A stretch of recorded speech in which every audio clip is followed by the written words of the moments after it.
अस्सलाम वालेकुम नाजरीन। प्रोग्राम तवाना पाकिस्तान शायगान के साथ में मैं हूं आपका होस्ट डॉक्टर आमिर महमूद। नाज़रीन, आज हम ख़वातीन के एक बहुत ही आम मसले की तरफ जो है एक प्रोग्राम करना चाह रहे हैं, जिस मौजू के ऊपर वो दर हकीकत उनके यूट्रस या रहम से रिलेटेड है, जिसमें वो टिश्यूज़ जो आम तौर पर यूट्रस के अंदर पाए जाते हैं वो यूट्रस के बाहर भी ग्रो करना शुरू हो जाते हैं और उसको हम एंडोमेट्रियोसिस कहते हैं। और आज हमने प्रोग्राम के लिए दावत दी है, जो हमारी एक्सपर्ट हैं वो हैं professor doctor Uzma Hussain, professor of gynaecology and obstetrics, lady Willingdon hospital, Lahore. Welcome to the show ma'am. तो जिस तरह प्रोग्राम के इब्तदाई में मैम मैंने बताया कि एंडोमेट्रोसिस में जो टिश्यूज़ यूट्रस के अंदर मौजूद होते हैं वो एबनॉर्मली यूट्रस के बाहर ग्रो करना शुरू हो जाते हैं। तो नाज़रीन को बुनियादी चीज़ बताइए कि एंडोमेट्रोसिस है क्या और उसके ख़वातीन की सेहत के ऊपर क्या असरात हो सकते हैं। अस्सलाम वालेकुम। बिस्मिल्लाहिर्रहमानिर्रहीम।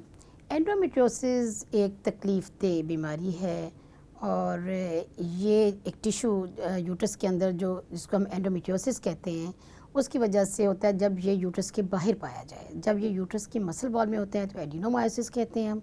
जब ये यूट्रस के बाहर पाया जाता है तो इसको एंडोमेट्रियोसिस कहते हैं। ये उसके अंदर जो आपकी एब्डोमिनल कैविटी या एब्डोमेन होती है उसके अंदर पाया जाता है। ये यूट्रस से बाहर होता है, यूट्रस या रहम से बाहर पेट के अंदर पाया जाता है, जिसमें ये ओवरीज पे भी हो सकता है, ट्यूब्स पे भी हो सकता है, आंतड़ियों पे भी हो सकता है, इवन ये उसमें भी जा सकता है, हार्ट में भी, लंग्स में भी, इवन ब्रेन में हो जाता है। जब ये यूट्रस के अंदर उसके मसल में हो तो इसको एडिनोमायोसिस कहते हैं, बाहर हो यूट्रस से बाहर तो एडिनोमायोसिस कहते हैं।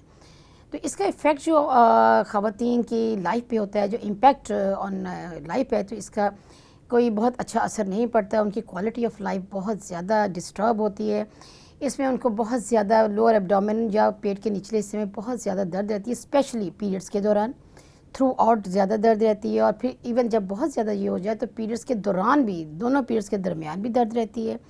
माहवारी का या पीरियड्स का बहुत ज़्यादा आना होता है और ड्यूरिंग इंटरकोर्स या क्वाइटस उनको बहुत ज़्यादा पेन होती है, तो इनके अज़वाजी ताल्लुकात भी मुतासिर होते हैं। और इसके अलावा उनको फिर डिप्रेशन भी होता है कि वाई इट्स मी, कि ये मुझे ही क्यों है, ये ऐसी मुझे क्यों प्रॉब्लम है। तो इनकी वजह से ख़ातून की या ख़वातीन की लाइफ में बहुत प्रॉब्लम्स आ जाती हैं, सोशली भी और फैमिली लाइफ में। अच्छा मैडम, ये फरमाइएगा कि एंडोमेट्रोसिस जो है वो पाकिस्तानी ख़वातीन में कितना आम मर्ज़ है और ये आम तौर पर किस एज ग्रुप की ख़वातीन को ज़्यादा मुतासर करता है। ये बेसिकली यंग एज की डिज़ीज़ है।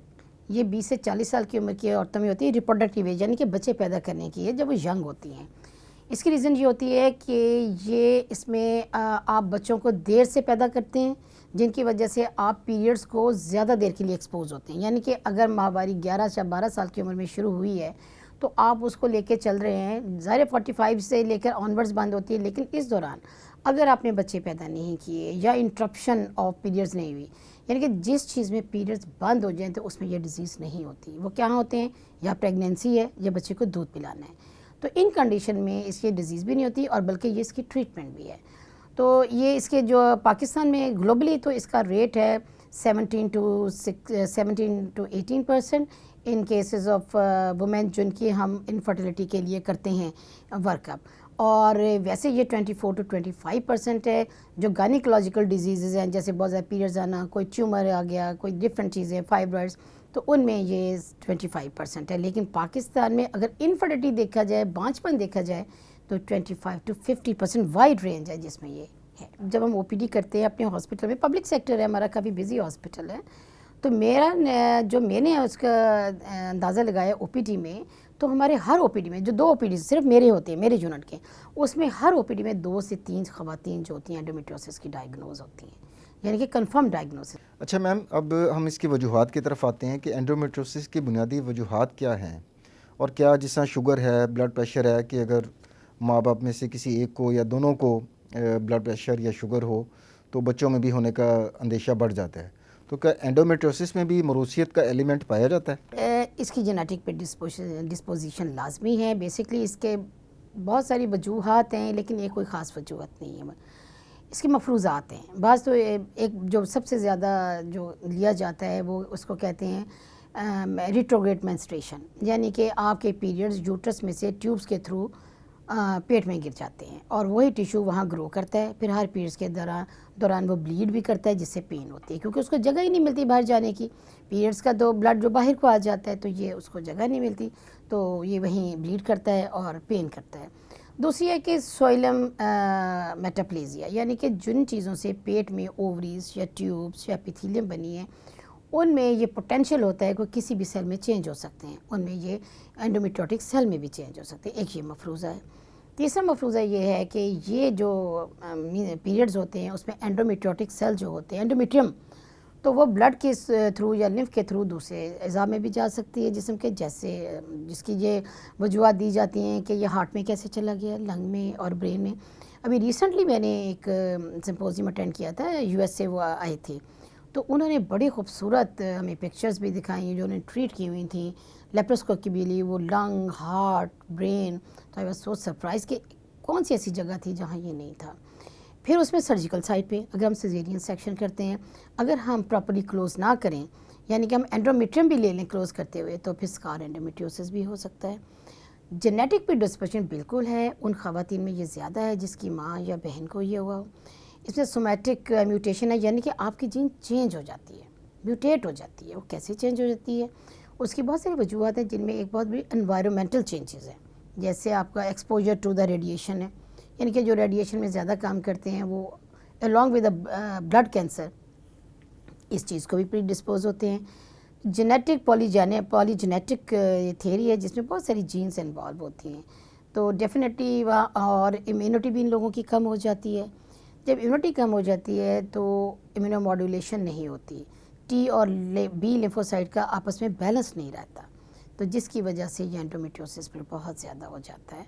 पहले ये था कि हमें क्यों नहीं पता चलता था, रेट क्यों कम था, रेट यही था, लेकिन हमारा डायग्नोस्टिक जो है जी, हमारी डायग्नोस्टिक फैसिलिटी रिपोर्ट ही नहीं होती, पेशेंट हमारे पास आता नहीं था। अब जब उसकी एक्सेस आई है, यानी कि उसको हॉस्पिटल मिले हैं, उसके करीब जवार में हैं, तो पेशेंट अप्रोच करता है। फिर कुछ अवेयरनेस भी आई है, ये जिस आप प्रोग्राम कह रहे हैं, आप जैसे बहुत अच्छे लोगों ने ये अवेयरनेस क्रिएट की है कि इन सिम्टम के साथ आपको डॉक्टर को दिखाना चाहिए। तो जब आते हैं, डायग्नोसिस होता है, डायग्नोसिस मुश्किल नहीं है, तो फिर उसका प्रॉपर फिर अब हम मैडम उस अलामात की तरफ आते हैं जो कि एंडोमेट्रियोसिस के पेशेंट्स में देखने में आती हैं, कि वो कौन कौन सी ऐसी चीदा अलामात हैं कि जो ख़वातीन अगर अपने अंदर महसूस करें तो उनका शक जाना चाहिए कि उनको खुदा न खास्ता एंडोमेट्रियोसिस ऐसी बीमारी हो रही है।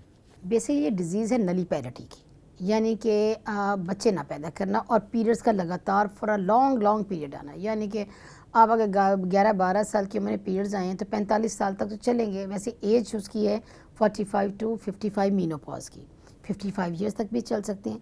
तो इतनी देर तक जब पीरियड्स चलते हैं तो आपको ईस्ट्रोजन का एक्सपोजर, यानी कि एक हार्मोन है ईस्ट्रोजन जो खूबसूरती है औरत की, उसके साथ बहुत एक्सपोजर हो जाता है, तो वही है जिस पर इसकी रीज़न है। उसमें जब एक तो होता है कि बहुत ज़्यादा पेन का होना, इतनी पेन होना कि पेशेंट जो होते हैं उसके लिए टॉलरेट करना बहुत मुश्किल हो जाता है। बताते हैं नाकाबिले बर्दाश्त होती है पेन। पहले तो ये स्टार्ट होती है पीरियड्स के साथ, फिर जैसे जैसे बढ़ती जाती है, एंडोमेट्रियोसिस बढ़ता जाता है, अंदर पेट में ब्लीड होता जाता है, सारी चीज़ें जुड़ती जाती हैं, जैसे इंटेस्टाइन है, यूट्रस है, मसाना है, सब चीज़ें जुड़ना शुरू हो जाती हैं उस ब्लीडिंग की वजह से।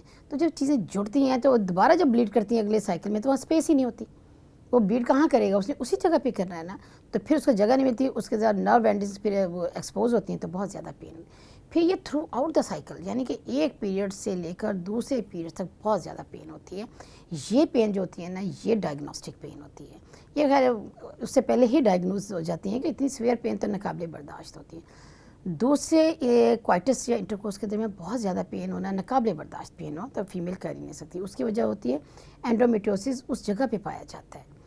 तीसरी इसमें पीरियड्स का बहुत हैवी होना, अगर 7 डेज़ या 7 डेज से ज़्यादा आएँ तो ये एक्सपोज करती है एंडोमेट्रियोसिस या उसकी सिम्टोमेटोलॉजी में आ जाती है। तो और उसके बाद इनफर्टिलिटी होना, बांझपन होना। बांझपन का जब हम वर्कअप शुरू करते हैं, यानी कि उसकी टेस्ट करवाते हैं या उसका एग्जामिनेशन करते हैं, तो उसमें फिर कई दफ़ा अक्सर मैंने बताया ना 16 to 17% उसमें पता चलता है कि पेशेंट को पता ही नहीं होता। सिम्टोमेटोलॉजी ज़रा नीचे होती है, उसको इतनी फ़िक्र होती है कि बच्चा नहीं है, तो उसमें उसको ये पता ही नहीं चलता कि उसको ये सिम्टम ओवरलुक कि ये सिम्टम उसकी ये वजह से है, तो उसमें डायग्नोज हो जाता है। अच्छा मैम, जिस तरह आपने अभी अलामात का तफसीली एक जायज़ा पेश किया कि ये अलामात होती हैं, तो क्या इसका जो डायग्नोसिस है एंडोमेट्रोसिस का वो क्लिनिकल होता है, यानी कि मरीज़ की हिस्ट्री लेने से या उसके अलामात जांचने से ही एंडोमेट्रोसिस कंफर्म हो जाता है, या इसके कोई तशख़ीस के लिए कोई टेस्ट वगैरह भी होते हैं जो किए जाते हैं जिसकी वजह से एंडोमेट्रोसिस का जो डायग्नोसिस है उसको हम कंफर्म कर सकें? एक्चुअली मैं बिलोंग केई को करती हूँ, ज़ाहिर मैं पढ़ाती भी हूँ। I teach to the students and residents. उसमें मैंने हमेशा मैंने एक बात की है, आपका डायग्नोसिस जो है ना 70 to 80% आपका क्लिनिकल डायग्नोसिस है, आपकी हिस्ट्री एग्जामिनेशन पे है। हिस्ट्री लाजमी लेनी है और एग्जामिनेशन लाजमी हाथों से करना है। This and this clear the diagnosis of 80%। 20% जो है ना वो डायग्नोस्टिक मोडालिटीज़ हैं सिर्फ, और वो भी आपने वो करानी है जो टारगेट है। गैर ज़रूरी बिल्कुल नहीं करानी है, और वो भी गायनी में तो गैर ज़रूरी करवानी ही नहीं चाहिए। 2-3 इन्वेस्टिगेशन होती है, उससे हमारा सारा डायग्नोसिस क्लियर हो जाता है। तो इसमें सबसे पहले आपने हिस्ट्री तो ले ली कि उसको पेन हो रही है, ज़्यादा पीरियड्स आ रहे हैं, बांझपन है, और उसको severe throughout the periods और in between the periods pain होती है। फिर इसका एग्जामिनेशन, अंदरूनी मुआयना बहुत ज़रूरी है।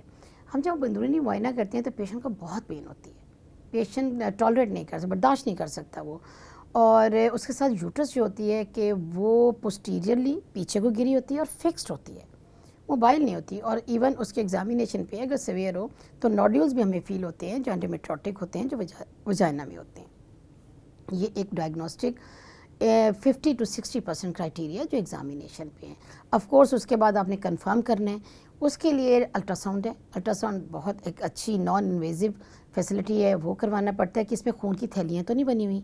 इनको आम ज़बान में खून की थैलियाँ कहा जाता है, जो यूट्रस के दोनों तरफ मौजूद पाई जाती हैं, वो तो नहीं, यानी कि एंडोमेट्रोटिक सिस्ट तो नहीं है। हम MRI भी करा सकते हैं, लेकिन वो एक्सपेंसिव है, उसकी ज़रूरत इसमें इतनी ज़्यादा ज़रूरत नहीं है उसकी। ये आपका एग्जामिनेशन एंड MRI। उसके बाद जो गोल्ड स्टैंडर्ड है, जो आंखों से देखना है, हम पेट क्यों खोले उसका, फिर हम डायग्नोस्टिक लेप्रोस्कोप करते हैं, थेराप्यूटिक भी लेप्रोस्कोप। इसमें पेशेंट का ज़रूर कंसल्ट लेना चाहिए। अगर हमें ये मिल जाए उसके ऊपर तो क्या हम इसको निकाल भी दें, क्योंकि एक ही वक्त में आप देखेंगे भी, दोनों का निकालेंगे भी, और एक ही वक्त में एक ही एनेस्थीसिया में, एक ही बेहोशी में सब कुछ हो जाता है। ये गोल्ड स्टैंडर्ड है, ये करना चाहिए लाजमी, और ये होना भी चाहिए। हमारे हॉस्पिटल में ये फैसिलिटी सरकार में अवेलेबल है, बल्कि सारे सरकारी हॉस्पिटल में डायग्नोस्टिक लेप्रोस्कोप होता है और इवन थेराप्यूटिक भी होता है। और उसके अलावा तो सर्जरी है, यानी कि आप ओपन अप करें एब्डोमेन को, उसके मेरा नहीं ख्याल उसको यहाँ हमें तक जाने की ज़रूरत है। Laparoscope is the best. हाँ, ऑपरेशन की उस वक्त ज़रूरत आती है कि जब एंडोमेट्रियोसिस बहुत ज़्यादा तकलीफ़देह हो, बहुत ज़्यादा हमें कंफर्म डायग्नोसिस मिल जाए, और वो बड़ी उसमें एंडोमेट्रिक बड़ी सिस्ट हो। उसके लिए फिर हमें उसके लिए, क्योंकि हमने उनकी एडिसोलाइसिस यानी कि फ्री भी करना होता है टिश्यू को। डायग्नोसिस एंड ट्रीटमेंट, रिमूवल भी और डायग्नोसिस भी, both from the laparoscope, very nice. इसी यही करना चाहिए, और इसमें एक्सपर्टीज़ अब अवेलेबल है। गायनिकोलॉजिस्ट भी जो है बहुत अच्छा लेप्रोस्कोप कर रहे हैं, और सरकार में भी हो रहा है, तो हमारे हॉस्पिटल में भी हो रहा है। तो दिस इज़ वेरी नाइस कि एक पेशेंट को ऐसी फैसिलिटी अवेलेबल है जो उसके लिए बेनिफिशियल है। शॉर्ट स्टे है हॉस्पिटल में, 12 घंटे हम रखते हैं, और 2 घंटे बाद इसका खाना पीना शुरू हो जाता है, और इतना बड़ा सा ऑपरेशन का स्कार भी नहीं आता, बस कैमरा डाला उसमें देखा उसको। अब मैम एक पेशेंट है जो जिसमें वाज़ेह अलामात हैं एंडोमेट्रोसिस की, और उसकी हिस्ट्री भी आपने ले ली, और जो डायग्नोस्टिक टेस्ट अभी आपने जिनका जिक्र किया वो भी कर लिए, वो सारा होने के बाद ये कंफर्म हो गया कि इस खातून को एंडोमेट्रोसिस है। अब हम तरीक़ा इलाज की तरफ आते हैं कि इसका तरीक़ा इलाज क्या होगा। आया कि दवाइयों से ठीक होगा पेशेंट, या कोई सर्जरी करवानी पड़ेगी, तो उसकी तरफ ज़रा उसके ऊपर रोशनी डालिएगा, तरीक़ा इलाज की तरफ। इसकी ट्रीटमेंट जो है ना कि ये बिल्कुल हमने ना उसको रैशनलाइज करना होता है और इंडिविजुअलाइज करना होता है, यानी कि जो पेशेंट की जिस तरह की सिम्टम है या डायग्नोसिस के मुताबिक क्या ग्रेड है, हमने उसके मुताबिक उसको ट्रीटमेंट करना होता है। यानी कि हर पेशेंट की ट्रीटमेंट डिफरेंट होती है। अगर उसको कम है, पेन ज़्यादा नहीं है, उसके बच्चे कंप्लीट हैं, अव्वल तो उनमें ज़्यादा होता ही नहीं जिनके बच्चे ज़्यादा, क्योंकि मैंने बताया ना कि इसकी treatment basically pregnancy and lactation है, जिसमें पीरियड्स आते ही नहीं। बस हमने वो सिचुएशन क्रिएट करनी है जिसमें पीरियड्स ना आए, तो वो हम उसके लिए इनको देते हैं कि अब तो हम ये होता है कि प्रेगनेंसी हो जाए, अगर ज़ाहिर है ऑफ कोर्स इसमें ट्यूब्स ब्लॉक हो चुकी होती हैं प्रॉब्लम्स की वजह से, तो फिर हम इनको मेडिकल ट्रीटमेंट है, सर्जिकल है और दोनों है। तो medical treatment for those patients जिनके जो they don't want the family और पेन बेरेबल है और ग्रेड उसका इतना ज़्यादा नहीं, ग्रेड 1 2 के लिए हम मेडिकल ट्रीटमेंट देते हैं। उसमें पेन किलर्स हैं यानी कि दर्द की दवाइयाँ हैं। मेन है माने हमल या ओरल कॉन्ट्रासेप्टिव पिल्स, वो ड्रग ऑफ चॉइस है। 5 रुपये का पत्ता आता है वो हम और 6 to 9 मंथ्स इवन कैन इसको 1 साल तक भी दे सकते हैं। वो ड्रग ऑफ चॉइस है। उसमें पेशेंट, हाँ उसमें इस तरह नहीं देना कि पेशेंट को पीरियड्स आ जाए, लगातार देना है ताकि जो एंडोमेट्रियोसिस या सिस्ट हैं जो पेट के अंदर हैं या खून वाली थैलियाँ पेट के अंदर हैं वो रिग्रेस हो जाए, वो ब्लीड ना करें। तो जब पीरियड्स नहीं आएंगे तो ज़ाहिर रिग्रेस भी हो जाएंगी और ब्लीड भी नहीं करेंगी, तो रेमिशन में चला जाता है कि वो फिर बीमारी उसको ना रिवर्स हो जाती है, वो होती हैं। और इसके अलावा GNH RH एनालॉग्स भी दे सकते हैं, वो इतने ज़रूरत नहीं है क्योंकि ये एक सस्ती और अच्छी ऑप्शन अवेलेबल है, हम यही देते हैं और पेन किलर्स के साथ देते हैं। दूसरी ऑप्शन हमारे पास सर्जिकल है। सर्जिकल ट्रीटमेंट उस वक्त दी जाती है जब ये एंडोमेट्रियोटिक सिस्ट 5 सेंटीमीटर और मोर देन 5 सेंटीमीटर हो, बहुत ज़्यादा पेन हो और इतनी ज़्यादा पेन हो कि इंटरकोर्स भी उसके लिए बहुत मुश्किल हो, इनफर्टिलिटी हो, ट्यूबल ब्लॉकेज जो चीज़ें जुड़ी हुई हों उनको थोड़ा सा यानी कि एडिशोलाइसिस करना पेशेंट की रिलीफ के लिए। ये ट्रीटमेंट इनफर्टिलिटी की नहीं है। इनफर्टिलिटी में तो इसकी रीज़न ये है कि इनकी ट्यूब्स ब्लॉक हो चुकी होती हैं, इतना ज़्यादा सीवियर इन पे स्कारिंग होती है ओवरीज़ की एंड ट्यूब्स की कि बोथ इंटरनली और एक्सटर्नली कि वो पॉसिबल नहीं होता कि उनको ये नॉर्मल फिजियोलॉजिकल प्रेगनेंसी हो सके। ज़्यादातर वो उनके ऊपर IVF पे जाना पड़ता है। तो सर्जरी टेस्ट ट्यूब बेबी करना पड़ता है। बिल्कुल, आप बिल्कुल सही कह रहे हैं। तो हमने सर्जिकल 5 सेंटीमीटर और उससे ज़्यादा करनी होती है और बहुत ज़्यादा पेन में करनी होती है, पेशेंट की अनबेरेबल पेन और इंटरकोर्स ना कर सके, इनफर्टिलिटी और ब्लॉड्स के साथ बहुत ज़्यादा ब्लीडिंग हो, उनमें ये इंडिकेटेड है और जस्टिफाइड भी है। और ऑफ कोर्स अब तो ये कहते हैं कि अगर बहुत ज़्यादा सीवियर एंडोमेट्रियोसिस हो तो लेप्रोटमी ही करनी चाहिए, लेकिन मसला ये होता है कि इतनी चीज़ें कई दफ़ा ग्रेड 4 एंडोमेट्रियोसिस में जुड़ी होती हैं, इवन लेप्रोस्कोप भी बाहर आ जाते हैं, हम आगे प्रोसीड नहीं कर सकते और इवन लेप्रोटमी में भी हम जस्ट एज सच बाहर क्लोज कर देते हैं एब्डोमेन कि अगर हम इसको ज़्यादा करेंगे तो हम डैमेज करेंगे मसाने को, हम इंटेस्टाइन को और हम पेशाब की नाली को, किसी चीज़ को भी डैमेज हो सकता है क्योंकि सारी चीज़ें जुड़ी होती हैं, एक गुच्छा बना होता है। तो उसको बेहतर है कि इतनी चीज़ों को डैमेज करने से तो बेहतर है कि उनकी और ट्रीटमेंट ऑप्शंस उनको ऑफ़र की जाए। अच्छा मैम, जिस तरह आपने जिक्र किया अभी कि एंडोमेट्रोसिस की वाज़ेह अलामात में जो माहवारी का साइकिल है वो बढ़ भी सकता है और खून की मिकदार भी ज़्यादा हो सकती है। तो हमारी ख़वातीन में आम तौर पर आयरन की, विटामिन डी, कैल्शियम, जिंक और दूसरे मिनरल्स की और विटामिन्स की अमूमी तौर पर कमी पाई जाती है। तो क्या अगर इस तरह की डेफिशिएंट ख़वातीन हैं और उनको एंडोमेट्रोसिस भी हो गया है तो उनके कोई जो नेगेटिव असरात हैं वो बढ़ जाते हैं एंडोमेट्रोसिस में?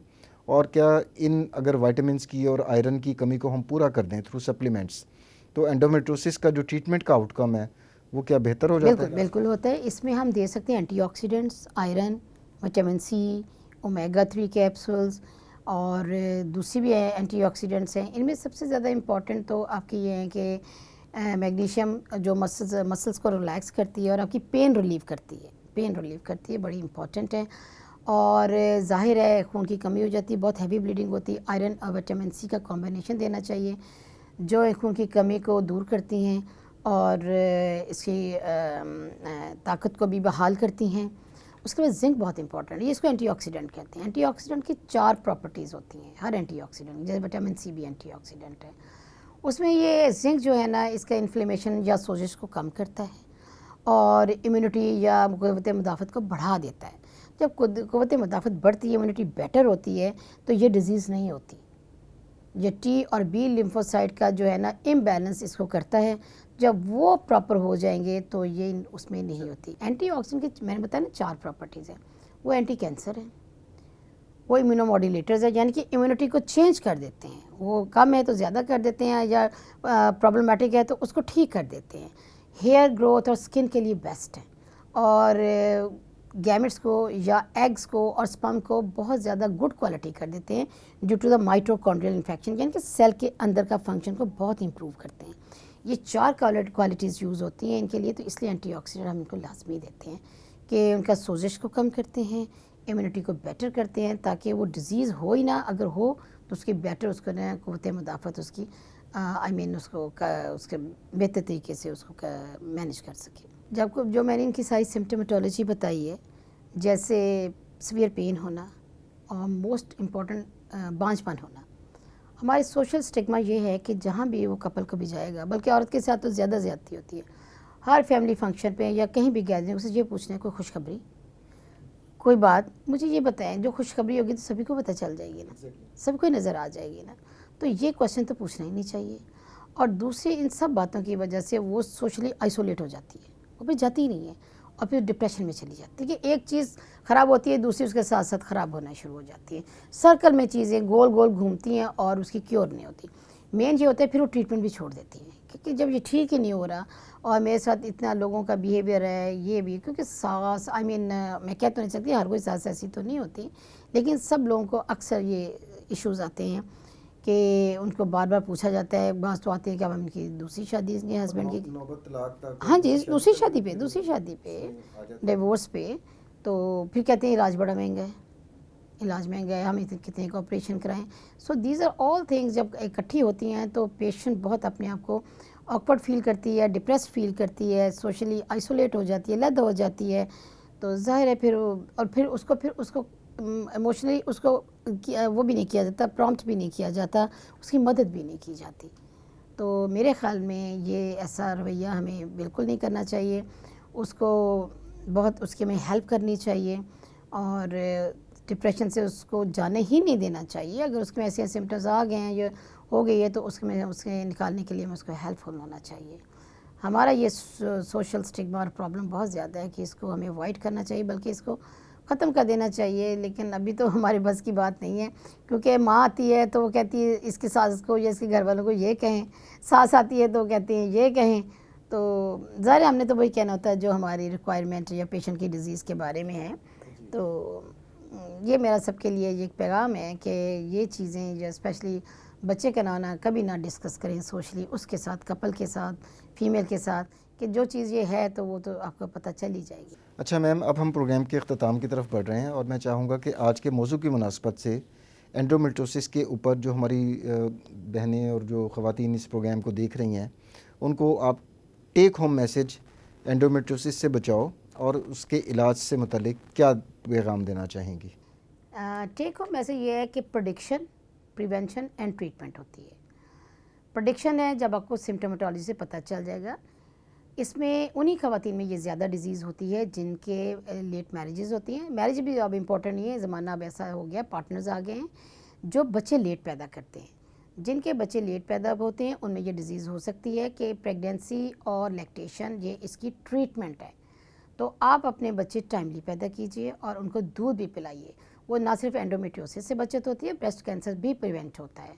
और प्रेडिक्शन सिम्टोमेटोलॉजी से प्रिडिक्ट होती है, और ट्रीटमेंट मैंने आपको बताया कि बेसिकली ट्रीटमेंट प्रेगनेंसी है, आपकी प्लानिंग में 2 बच्चे हैं या 3 बच्चे हैं, उसको कंप्लीट कीजिए and you will never get this problem in your life. और ट्रीटमेंट में सिंपल सी ट्रीटमेंट है, वो ओरल कॉन्ट्रासेप्टिव पिल्स हैं, 5 रुपए का पत्ता हर एक को मिल जाता है, उसको यूज़ कीजिए। अगर आप कॉन्ट्रासेप्टिव पिल्स यूज़ कर रहे हैं उसके लिए, कॉन्ट्रासेप्शन के लिए, तो भी इट्स अ ग्रेट ट्रीटमेंट।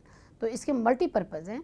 तो मेरा टेक होम मैसेज ये है कि always predict, prevent and manage the things which you can yourself, कि आपके पास ये अवेयरनेस है इसके सिम्टम्स के बारे में, इसकी ट्रीटमेंट के बारे में, और सबसे इम्पॉर्टेंट तो यही है ना कि प्रेगनेंसी कीजिए और एंटीऑक्सीडेंट अपनी डाइट में इस्तेमाल कीजिए। ये जो आजकल फास्ट फूड का ज़माना चला हुआ है, that is very dangerous for the health.